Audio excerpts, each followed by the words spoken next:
Dates आपको याद रखनी पड़ेगी, जिसमें 1934 है, ओके, 1949 है, 1955 है, 1956 है। क्यों याद रखनी है? क्योंकि जहाँ तक मुझे याद है एक PYQ आया हुआ है यहाँ से कि भाई इसमें से सबसे पहले कौन हुआ था और सबसे बाद में कौन हुआ था, इसलिए थोड़ी सी याद देखनी पड़ेगी यार। ओके, तो 1934 में क्या हुआ था?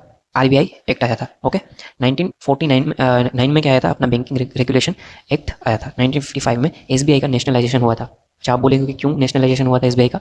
क्योंकि SBI पहले SBI नहीं था, पहला था वो इम्पीरियल बैंक ऑफ इंडिया। ये जो बैंक थी वो सबसे पुरानी वाणिज्यिक बैंक थी, कॉमर्शियल बैंक थी इंडिया की। और एक समिति गठित हुई थी 1955 में, जिसका नाम था गोरेवाला समिति।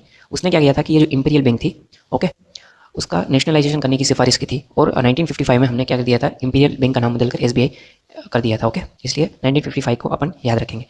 अच्छा, और डीप में पूछे कि यार इंपीरियल बैंक की भी कोई ब्रांचेस थी? तो हाँ थी। कौन कौन सी थी? एक तो बंगाल वाली ब्रांच थी, एक बॉम्बे वाली थी, एक मद्रास वाली थी। ओके, तीनों ब्रांच को इकट्ठा करके हमने बनाया था इंपीरियल बैंक ऑफ इंडिया, जो कि सबसे क्या थी? पुरानी कॉमर्शियल बैंक थी। ओके, फिर इंपीरियल बैंक में से हमने 1955 में एक समिति थी जिसका नाम था गोरेवाला समिति, नॉट गोलेवाला, गोरेवाला समिति। उसकी सिफारिश के आधार पर SBI कर दिया था इंपीरियल बैंक का नाम बदलकर। ओके, और देखो कि 1956 में क्या होता है? LIC अपनी आई थी। ओके, तो हम अगर ये याद नहीं रखना है तो हम याद रखेंगे यार, सबसे पहले आया था RBI एक्ट, फिर आया था अपना बैंकिंग रेगुलेशन एक्ट, फिर आया था SBI का नेशनलाइजेशन हुआ था। ओके, और फिर LIC आई थी, LIC है। ओके, अब देखते हैं कि यार RBI के कार्य क्या है, क्योंकि यहाँ से इतने में से